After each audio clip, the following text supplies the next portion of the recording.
아파 필사입니다. 여러분들 어떻게 시즌 온 잘 하셨나요?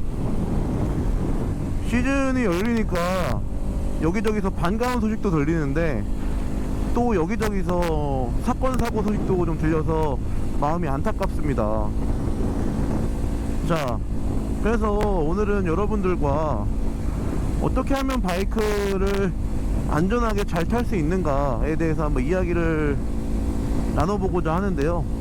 우선 제가 생각하는 바이크를 안전하게 타는 법, 첫 번째는 자신의 주행 능력에 맞는 바이크를 탄다는 거예요.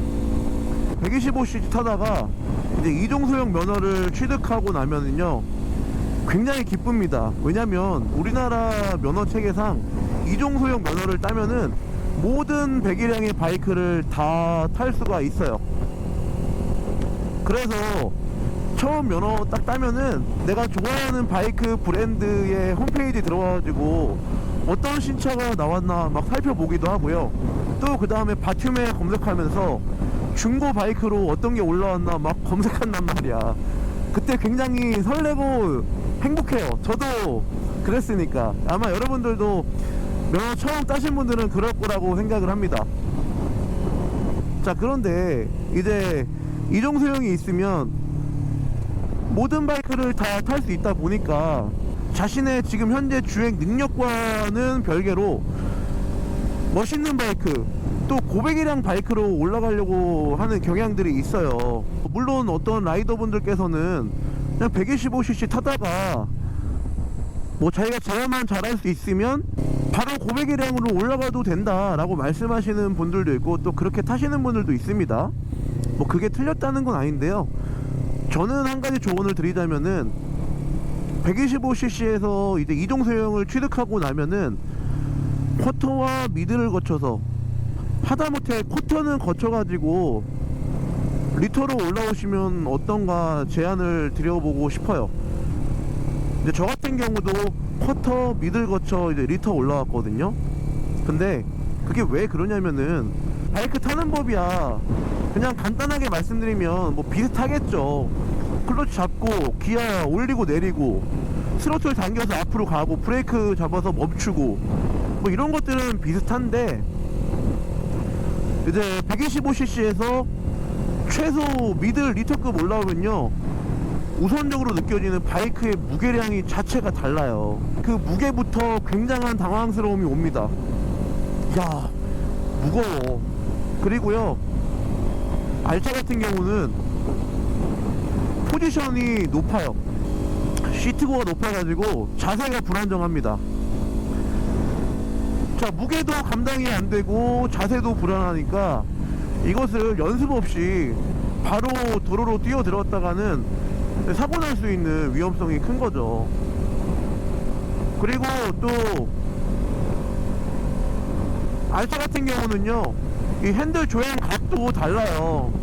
그래서 제가 말씀드리는 첫 번째 바이크를 안전하게 타는 방법, 그 방법은 바로 125cc부터 이제 쿼터, 미들, 리터급으로 차근히 올라가라.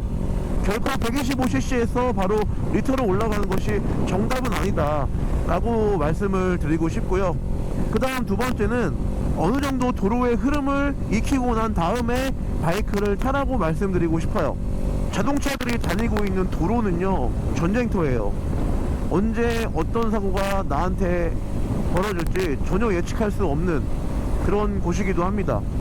우선 먼저 자동차를 타고 도로에 나와 운전을 하면서 도로의 흐름과 감각을 먼저 익히는 것이 좋다라고 말씀을 드리고 싶어요. 자, 왜냐면 도로에서 앞에 차가 가지만 저 앞차가 갑자기 옆으로 빠질 수도 있는 거고요. 그 다음에 내 양옆에 달리고 있던 차들이 언제 내 쪽 앞으로 확 들어올지도 모르는 예측이 불가능한 상황들이 이 도로에서는 비일비재하게 일어납니다.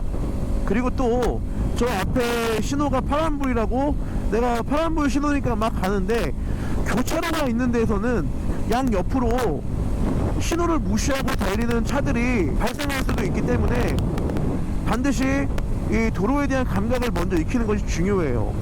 그리고 교차로에서는 아, 내가 파란불이지만 양옆에 차들이 언제 들어올지 모르니까 긴장감을 가지고 좌우를 예의주시하며 통과하는 것이 교차로에서는 굉장히 안전한 운전법입니다. 그러니까 이런 것들을 자연스럽게 익히는 방법은요, 자동차 운전을 통해서 도로의 흐름과 감각을 익히는 것이 중요하다고 보는 거예요. 왜냐면 이 도로는 언제 사고가 터질지 모르는 곳인데, 자동차 운전을 하고 가다가 사고가 발생했다.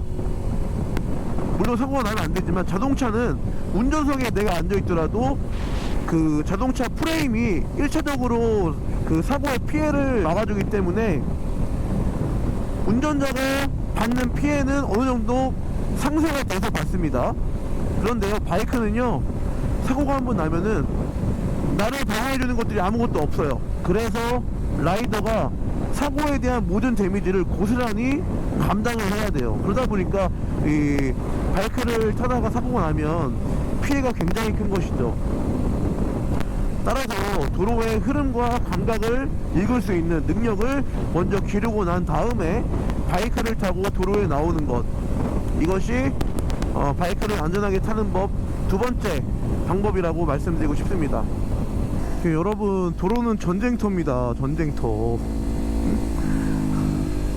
전쟁터예요. 이렇게 차가 언제, 자 봐봐, 앞에 저게 있으니까 차가 언제 끼어들지 모르는 거야. 그리고 이런 교차로 파란 신호라도 언제 저쪽에서 차가 들어올지 몰라요. 그러니까 항상 경계하고, 저 차가 언제고 내 앞에 들어올지 모른다 라고 하는 약간 방어의식을 갖고 있어야지만 안전운전을 할 수 있는 거예요. 세 번째는요, 숄더 체크를 생활화하는 거예요.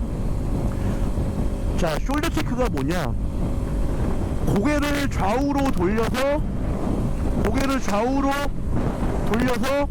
내가 주행하는 바이크의 양좌우를 확인하는 것을 이제 숄더 체크라고 합니다.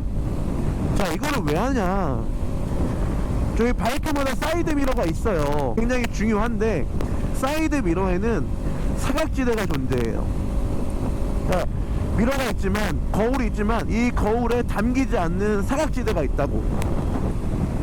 따라서 사이드 미러만 맹신하고 진입했다가는 사이드 미러에 담기지 않은 사각지대에서 나오는 차량들 때문에 어떤 일이 어떻게 발생할지 모르는 겁니다. 그래서 사이드 미러를 보는 것도 중요하지만, 숄더 체크를 통해서 고개를 돌려서 좌우를 확인하는 이런 습관을 기르는 것이 안전하게 라이딩하는 세 번째 방법이라고 말씀드리고 싶고요. 마지막 네 번째는 자만심을 갖지 않는 거예요. 바이크를 타는 경력이 늘어가고 또 저배기량에서 고배기량으로 올라올수록 바이크를 움직일 수 있는 스킬과 능력이 늘어나겠죠.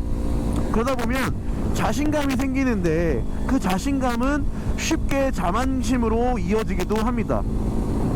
우선 자만심을 내가 스스로 경계하지 않으면요, 결국 나에게 큰 도구로 다가올 수도 있습니다. 내가 바이크를 잘 타더라도 이 도로에서는 언제 어느 때고 사고가 발생할 수 있다 라고 하는 의식을 갖고 긴장을 하면서 바이크를 타야지만 안전하고 오래오래 바이크를 탈 수 있는 것 같아요. 여러분들이 생각하시는 안전하게 바이크를 타는 법에 대해서 댓글을 남겨주신다면 같이 안전하게 바이크 타는 법에 대해서 소통할 수 있는 기회가 될 것 같아요. 그래서 이 영상 밑에 댓글 남겨주시면 감사하겠고, 오늘도 신나고 즐거운 주말 되시길 바라면서 제 영상은 이것으로 마무리하도록 하겠습니다. 감사합니다.